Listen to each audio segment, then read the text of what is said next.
दोस्तों आप लोगों का जो आर ओ का एग्ज़ाम है वो बस आने वाला है और इसके लिए कई बार चर्चा कर चुके हैं अपन लोग कि कैसे कट ऑफ पार होनी है। हिंदी में दोस्तों अगर आपके 55 नंबर आ जाते हैं तो आपका काम बहुत आसान हो जाएगा और जीएस में अब आपको फिर 80 नंबर लेकर अपना प्रीलिम्स पास करने का पूरा मौका मिल जाएगा। अगर 80 और 55 जोड़ दिए जाए तो 135 हो जाते हैं और दुनिया की कोई ताकत नहीं है कि 135 नंबर वाले को प्रीलिम्स में वो फेल कर दे। तो मेन मोटो है वो 80 प्लस आएंगे कैसे जीएस में।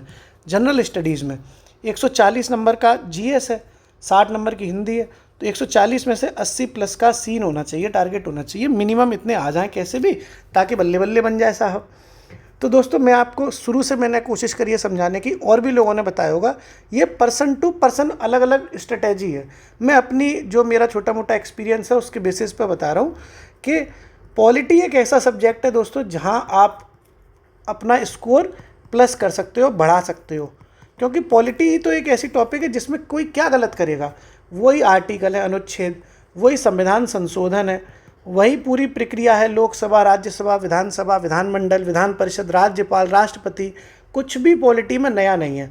तो दोस्तों अगर आप थोड़ी सी सही तरीके से डायरेक्शन में पॉलिटी आपने ठीक से पढ़ी है तो पॉलिटी के दोस्तों 12 क्वेश्चन आए, 15 क्वेश्चन आए, 10 आए, 18 आए, कितने भी आए, आप अगर सही तरीके से पॉलिटी पढ़ के जा रहे हैं तो आप भरोसा रखिए एक भी क्वेश्चन आपका पॉलिटी में गलत नहीं होगा। सारे क्वेश्चन पॉलिटी में सही हो जाते हैं। अच्छे अच्छे लोग पॉलिटी के मास्टर बन सकते हैं। पॉलिटी में बहुत ईजिली आप नंबर गेन कर लोगे। अब कितने क्वेश्चन आएंगे उसका कोई आइडिया नहीं है। पिछली बार 12-13 आए, लेकिन उससे पहले थोड़े ज़्यादा आए, फिर उससे पहले कुछ कम भी आए, लेकिन बढ़ता घटता रहता है ना, ये तो एग्जैक्ट तो नहीं पता। लेकिन जितने भी आए भाई 10-12 से कम तो नहीं आएंगे। पॉलिटी में आप 100% क्वेश्चन सही कर सकते हो दोस्तों। इसमें कुछ भी नहीं करना होता, वही अनुच्छेद, आर्टिकल, संविधान संशोधन, भाग कितने हैं, कौन कौन से हैं, कुछ इम्पोर्टेंट जो भी चीज़ें हैं, मतलब आपको पता ही है, कुछ ऐसा नया नहीं है पॉलिटी में, ठीक है। ऐसे ही दोस्तों करंट अफेयर्स का पार्ट होता है। करंट अफेयर्स के क्वेश्चंस 20 से लेकर 25 के बीच में आएंगे, ठीक। कोई एग्जैक्टली नहीं बता सकता, अभी पेपर तो हुआ नहीं है, तो 20 भी आ सकते हैं, 22 भी आ सकते हैं, 18 भी आ सकते हैं। ऑन एन एवरेज 20-22 तो आएंगे ही आएंगे। यहाँ अगर आपने ठीक से मेहनत की है, पिछले 9 महीने का मतलब अक्टूबर से लेकर, पिछले अक्टूबर 2024 से लेकर और ये जून जो चल रही है 15 जून तक का अगर आपने करंट अफेयर्स ठीक से पढ़ा है, समझा है, याद किया है, तो दोस्तों यहाँ इन 20-22 मान के चलते हैं 22 क्वेश्चन आते हैं एवरेज, तो यहाँ आप 17-18 कर ले जाओगे। क्योंकि करंट अफेयर्स में दोस्तों इजी चीज़ें बन जाती हैं अगर आपने ठीक से पढ़ा है तो इन दोनों सब्जेक्ट्स पर स्पेशली ध्यान रखो, एक पॉलिटी पर और एक करंट अफेयर्स पर, ठीक है। ऐसे ही दोस्तों कुछ चीज़ें अब आपको स्मार्ट प्लानिंग करनी पड़ेगी। अब वो बात करते हैं जहां आप अपने नंबर बढ़ा सकते हो, ठीक है। स्मार्ट प्लानिंग क्या होती है, हमने दोस्तों अपने हर एग्ज़ाम में करी, हम हमेशा करते हैं। किसी भी चीज़ को पाने के लिए आपको दुनिया से थोड़ा सा हट के सोचना ही पड़ेगा। तो मैं आपको बता रहा हूँ, कोशिश कर रहा हूँ मैं, ठीक है दोस्तों। बाकी हो सकता है ये आपकी विचारधारा हम मुझसे अलग हो, तो ये सब अलग अलग चीज़ें डिपेंड करती है व्यक्तित्व पर, ठीक है। स्मार्ट प्लानिंग का अर्थ हमारे हिसाब से तो ये है कि जैसे मान के चलो दोस्तों हिस्ट्री है, ठीक। हिस्ट्री एक ऐसा विषय है कि अगर आप इसको पढ़ने बैठ जाओ तो 15 दिन में ख़त्म नहीं कर पाओगे भाई साहब। भाई कोई छोटा मोटा सब्जेक्ट तो है नहीं, इतने तो युद्ध हुए हैं, इतनी संधियाँ हुई हैं, ये राजा वहाँ से घोड़े दौड़ाए जा रहे हैं, मतलब बहुत कठिन प्रक्रिया है। लेकिन स्मार्ट प्लानिंग कहती है हिस्ट्री की कि हिस्ट्री में दोस्तों चाहे एंशियंट हिस्ट्री हो, चाहे मिडाइवल हिस्ट्री हो, चाहे मॉडर्न हिस्ट्री हो, हर चीज़ का एक पोर्शन है जो इम्पोर्टेंट रहा है हमेशा से। जैसे कुछ बुक्स हैं, उनके राइटर्स हैं, आप उठाकर देख लो पुराने पेपर, 1-2 क्वेश्चन आपसे ज़रूर मिलेंगे आपको।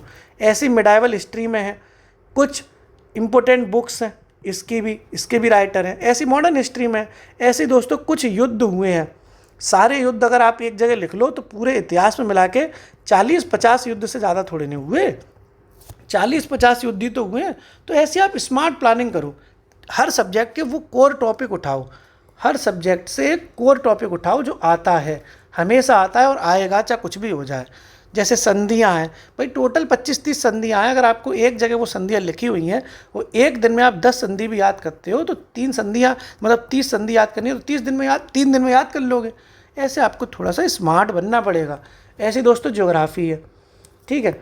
अच्छा, जो लोग नए देख रहे हैं वीडियो उनको पता होगा कि टेलीग्राम पे हमारे पास सक्सेस सीरीज चल रही है। फ्री चल रही है, कोई पैसा ईसा नहीं लेते दोस्तों हम, बिल्कुल। आप चाहता हूँ मैं तो कि सबका सिलेक्शन हो जाए भैया, ठीक है। सिलेक्शन हो जाएगा तो बहुत अच्छी बात होगी, खुशी होगी आपको भी हमको भी, ठीक साहब। तो हमने तो ये सब जो सीरीज अपनी पहले शुरू करी है सारी फ्री ऑफ कॉस्ट है, कोई ऐसा पैसा लेते ही नहीं, ज़रूरत ही नहीं है। नौकरी लगी हुई है, भगवान सैलरी दे रहा है, क्या दिक्कत है, ठीक है। तो ज्योग्राफी में दोस्तों बात करें, जो सक्सेस सीरीज पे आप देख रहे हो वो वैसी चीज़ें मैं बताने की कोशिश कर रहा हूँ कि हर विषय का एक ऐसा टॉपिक है जो आता ही आता है। जैसे बहुउद्देशीय परियोजना है, ठीक है, या विश्व की कुछ झीलें हैं, हिंदुस्तान की कुछ नदियां हैं, उनकी सहायक नदियां हैं, दुनिया में कुछ बड़े बड़े ज्वालामुखी पर्वत हैं, कुछ बड़े बड़े रेगिस्तान हैं, मरुस्थल कहते हैं, कुछ जल डमरू मध्य हैं, मतलब ऐसे कोर टॉपिक हैं। जनजातियां हैं, ये हर बार आएंगे दोस्तों, ज़िंदगी भर आएंगी। ये माननीय आयोग के फेवरेट टॉपिक हैं, इनको आप पर डे कवर कर सकते हो। आपको स्मार्ट प्लानिंग में पर डे 2 घंटे देने होंगे, आप 25 नंबर अपने बढ़ा लोगे, सीधी सीधी बात है। 25 नंबर आपके बाकियों से ज़्यादा आ जाएंगे अगर आपने स्मार्ट प्लानिंग की। स्मार्ट प्लानिंग यही होती है कि आप ऐसा मत करो कि एक तरफ से किताब पढ़ना शुरू कर दियो, धुआंधार पढ़ते ही धकाधक पढ़ते चले जा रहे हो, घंटा कुछ याद ही नहीं रहेगा।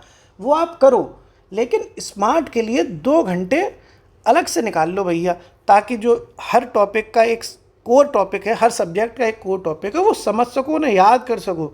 जैसे ज्योग्राफी के मैंने बहुत सारे सेगमेंट बताए, आप जानते होंगे, जनजातियाँ, ज्वालामुखी, रेगिस्तान, झीलें, नदियाँ, तमाम दुनिया, ये 10 डिग्री चैनल, 8 डिग्री चैनल, ये कुछ फैक्ट टाइप के हैं जो आपको लिस्ट वाइज रटने पड़ेंगे।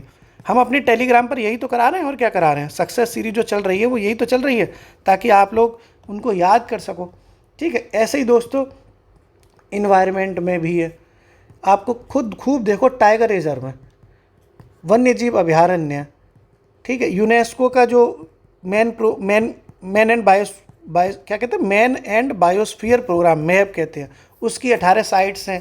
तो ये सब चीज़ें अगर आप मैचिंग में आती, हमेशा से आई हैं, आती रहेंगी। आर्द्र भूमियाँ हैं, उनकी मैचिंग है भाई। कुछ चीज़ें अगर आप ठीक तरीके से स्मार्ट प्लानिंग करो तो हर सब्जेक्ट में 5-5 नंबर बढ़ाते चले जाओगे, कोई रोक ही नहीं पाएगा अगर आप सही तरीके से डायरेक्शन में पढ़ोगे। मैं बार बार चिल्ला के यही कह रहा हूँ कि लकीर के फ़कीर मत बनो। दुनिया पढ़ रही है, वैसे ही किताब खोल के आप भी पढ़ो, हम कह रहे हैं खूब पढ़ो, लेकिन 2 घंटे 24 घंटे में से 2 घंटे तो स्मार्ट प्लानिंग के साथ निकाल सकते हो ना भाई। आपको अगर सिलेक्शन लेना है तो 10 लाख में से लेना है ना, कोई 2-4 बच्चे तो है नहीं, कंपटीशन अच्छा खासा है। अगर स्मार्ट नहीं बनोगे दोस्तों, पढ़ते रहोगे, 5 वर्षीय योजना बन जाएगी, 10 वर्षीय योजना बन जाएगी। मैंने खूब एक्सपीरियंस किया दिल्ली मुखर्जी नगर में, इलाहाबाद में, लखनऊ में, आगरा में, कि बच्चे लकीर के फ़कीर बने हुए हैं। एक ही चीज़ दुनिया समझा के थक जाती है, लेकिन वो अपनी आदत से बाज नहीं आ रहे। आप कोशिश करो कि थोड़ा सा स्मार्ट बनो, स्पेशल अपने अंदर वो खूबी लेके आओ। ऐसे ही दोस्तों इसी तरीके से यूपी स्पेशल है। अब यूपी स्पेशल में बच्चे परेशान हैं, यूपी स्पेशल कहाँ से पढ़ूँ, यूपी स्पेशल कहाँ से पढ़ूँ। हम तो कह रहे हैं दोस्तों सिर्फ PYQ कर लो भाई साहब, जितना आएगा आ जाएगा, नहीं आएगा नहीं आएगा। 200 में से 200 करने की तो ज़रूरत है नहीं, कुछ चीज़ें आपको छोड़नी पड़ेंगी ना। PYQ से भी यूपी स्पेशल में काफ़ी चीज़ें फंस जाएंगी, ठीक है। आप भरोसा रखो, आप 200 में से 200 की तैयारी करोगे, कर ही नहीं पाओगे तैयारी, आप इतना बड़ा सिलेबस है पूरा ही नहीं कर पाओगे। तो उम्मीद है दोस्तों आपको मेरी बात समझ में आ रही होगी।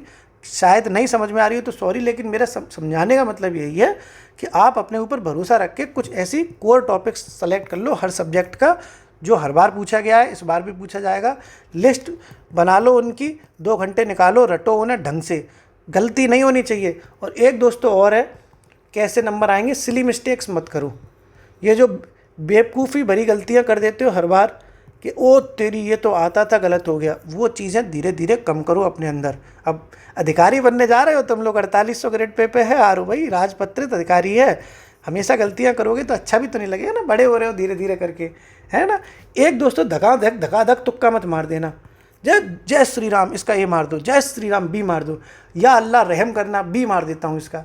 अब या अल्लाह तो रहम, या खुदा तो तभी रहम करेगा जब तुम OMR में गोला भरते हुए अपने आप पर रहम करोगे, तभी तो वो रहम करेगा। तुम धुआंधार तुक्के मार दिए तुमने, तुम्हारा होगा ही नहीं किसी कीमत पे। यही दोस्तों मैं समझाना चाह रहा था कि पेपर को सॉल्व करने की एक स्मार्ट स्ट्रेटेजी होती है, उसको अपने अंदर प्रवेश लाओ करो। स्मार्ट बनोगे तभी ऑफिसर बन पाओगे।